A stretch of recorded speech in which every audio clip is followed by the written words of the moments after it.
피해조사반의 구성과 현황과 관련된 설명과 어제 개최된 피해조사반 검토 결과를 설명해 주시겠습니다.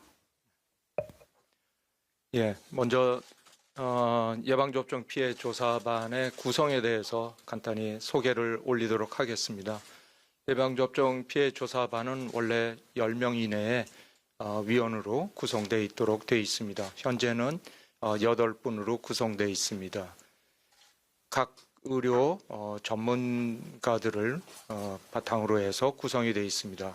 그래서 감염학, 또 호흡기 알레르기학, 또한 신경학을 전공으로 하시는 교수님과 또 법의학을 전공으로 하시는 분, 면역학을 전공으로 하시는 분, 이렇게 구성이 현재 되어 있습니다.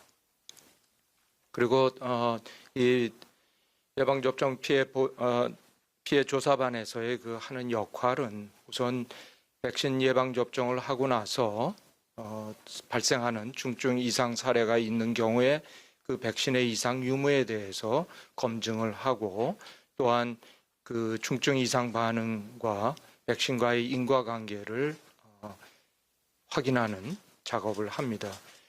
이러한 작업을 바탕으로 해서 이와 같은 예방접종 사업을 지속할 것인지 안 할 것인지를 결정하는 역할까지 하게 되는 것이 피해조사반의 역할이라고 할 수 있겠습니다.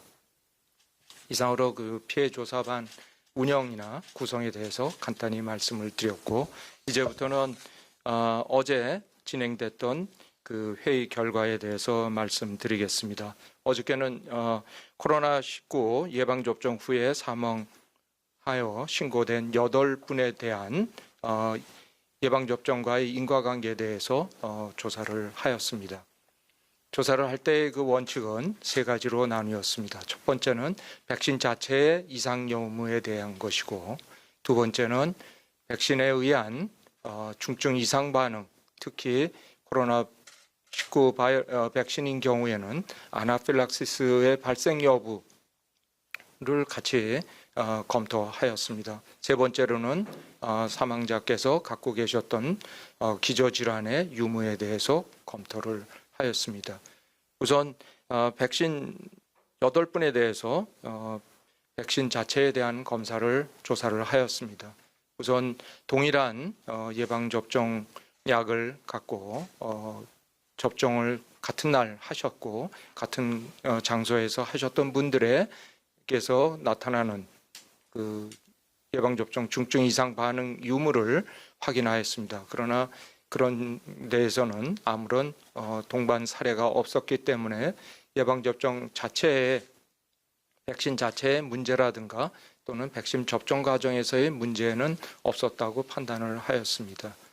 다음으로는 수집된 자료를 근거로 해서 사망예에 대해 검토를 하였습니다. 접종 후 급격히 사망에 이를 수도 있는 질환인 아나필락시스에 해당되는 사례가 있는지를 8 사망자 예에서 조사를 하였습니다. 다행히도 아나필락시스에 해당되는 그런 증상들은 없었던 걸로 확인이 됐습니다. 또한 기저질환에 대해서 조사한 바에 의하면 대부분의 환자분께서는 뇌혈관계 질환이나 심혈관계 질환 등을 기저질환으로 갖고 있어서 기저질환의 악화에 의한 사망으로 판단을 하였습니다. 또한 사망 당시 예방접종 후 이상 반응으로 추정되는 증상들이 있는지도 같이 검토를 하였습니다마는 특별한 이상 반응의 징후가 보이지는 않았다고 판단이 됐습니다.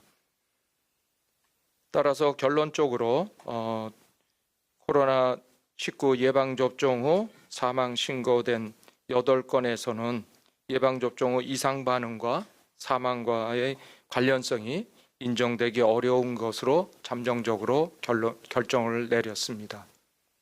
다만 조사 대상자 중에서 4분은 현재 부검이 국립과학수사연구원에서 진행 중에 있기 때문에 최종 부검 결과를 확인하여 예방접종 피해 조사반에서는 추가 평가를 실시할 계획입니다. 이상으로 어제 있었던 회의의 결과를 말씀드렸습니다.